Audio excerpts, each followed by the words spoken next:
those weapons of mass destruction anyway? Hey, did those banks turn out to be too big to fail?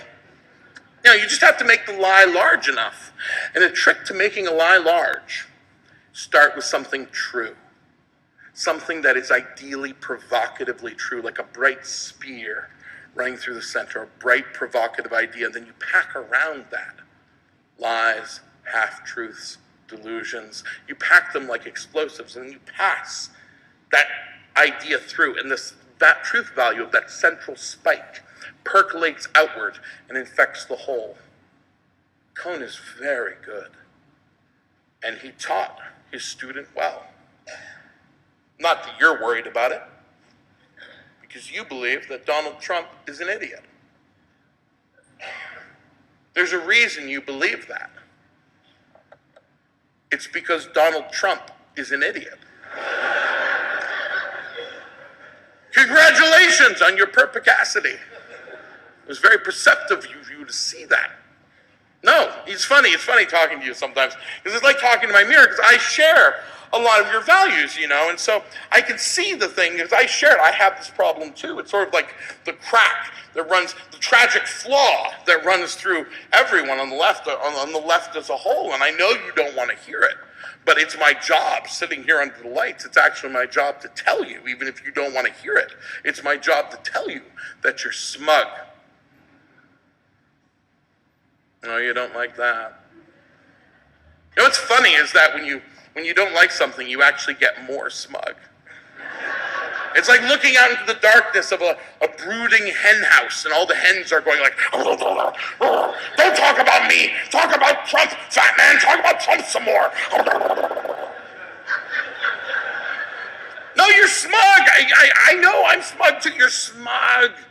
You're smug. You know how you know that? Because that's why the right always tells you that you're smug. And that's also why it hurts just a little bit every time they do it. That's why it draws a little blood, because it's true. Have you ever actually watched someone from the left try to genuinely connect with someone from the other side? It's horrifying. I hear you. I hear what you're saying. And I appreciate that you took the time to talk to me about it. I hear you, I'm listening to you, and I heard your arguments. And I've read those arguments before in books, and so I was aware of them before we began speaking. But I appreciated that you yourself brought them to me, and I was glad to hear them from you, and I did listen to you. I think what you might not have considered is that I've traveled more than you have. I've seen more of the world, and I've been to college. I know, yes, you have been to college as well, but I have been to good college.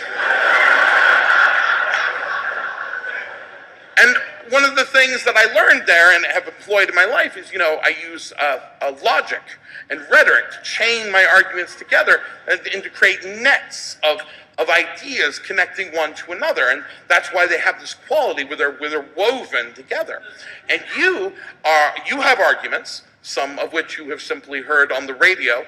You do have arguments, and you're offering each one to me in turn, like things from a toy box. You show me one, and you put it down, and you show me another, and you put it down.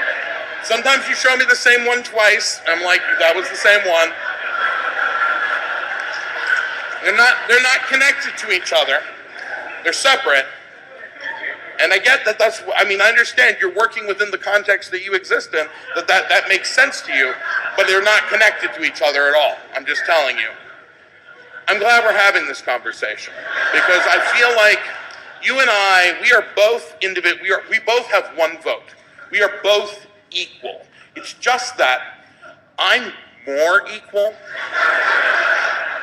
And I think that if we keep having this conversation, you seem really bright and really engaged, and I think there's the possibility that you could really learn something. And I'm excited about that.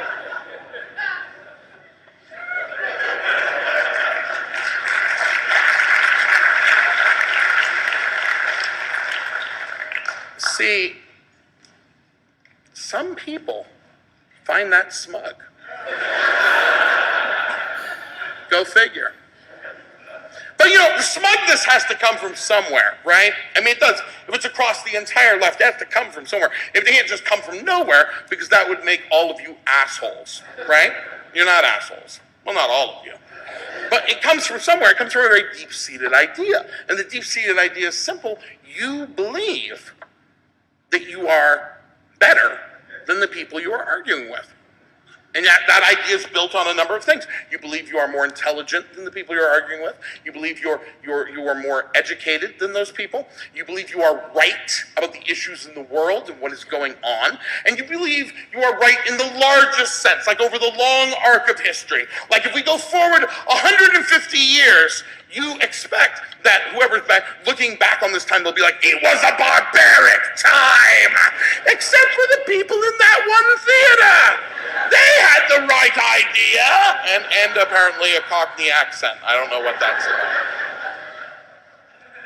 Yeah, those are part of your belief system, that you're more intelligent, you're more educated, and that you are right. And I'm here tonight to tell you that you're right. I know you thought I was going to hit you again, but no, surprising. No, you're right.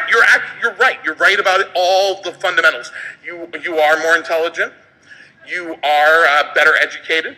You are using logic to chain things together. There are doctrinaire differences among the left about how to implement things, but in the largest sense, environment is collapsing, gender is this, sex is that, race is important. All these things, you're right. You're just right about the whole fucking thing.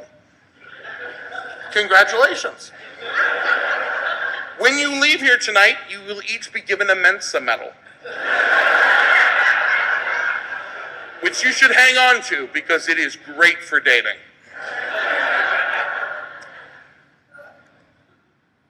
It's great that we've been able to talk about this, because I have a story I want to share with you that I rarely get to tell, because, normally, I'm not so open with audiences about our smugness, but I can tell you this story now.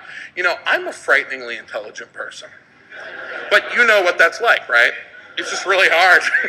I'm just really intelligent. It's like, oh, I was thinking so much. And I just go through my life and I'm full of ideas, and I've always been that way. Like when I was young, I was very intelligent then too. And even in high school, I was so intelligent. And yet, the strangest thing, other, more normal children would beat the shit out of me.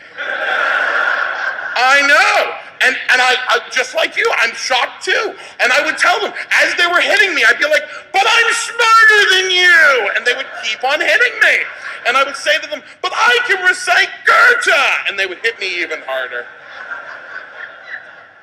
Yeah, people, what I'm trying to say is, my friends, my brothers and sisters on the left, your great intelligence has made a tragic error in this case. You've done the thing where you've mistaken the metaphor for the reality. You believe the reality that's in front of you, and that is in fact an illusion. You think that politics are people standing at podiums making shitty, substandard speeches and poll numbers and bullshit. That is not politics. That is the illusion. The reality that undergirds our universe, the reality is that politics is a room. It is a room filled with hundreds and hundreds of people packed together until they can barely move. And in the middle of that room, there's a tiny circle. And in that tiny, sandy circle, there are two people in there. You are one of them, and your opponent is the other. And you have been bound to each other by a leather strap. Your hands are bound together, and then as you stand there, looking at one another, someone throws one very sharp knife down in the middle of the circle.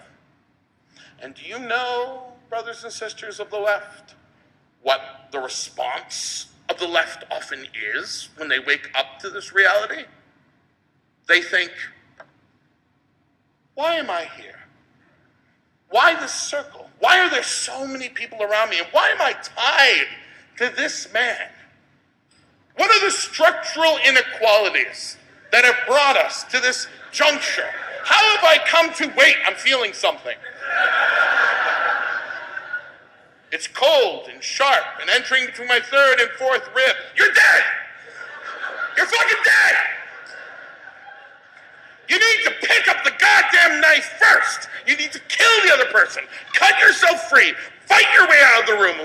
outside the room, then we can talk about structural inequalities.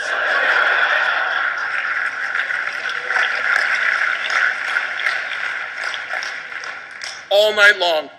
I look forward to it. That sounds great. But you have to survive to have that happen. But the other half of that equation, why it'd be hard for us to get to a place to survive, is related, of course, to the other half. It's not just smugness, it's also privilege. And on this, I am eminently qualified to talk to you about, because, ladies and gentlemen,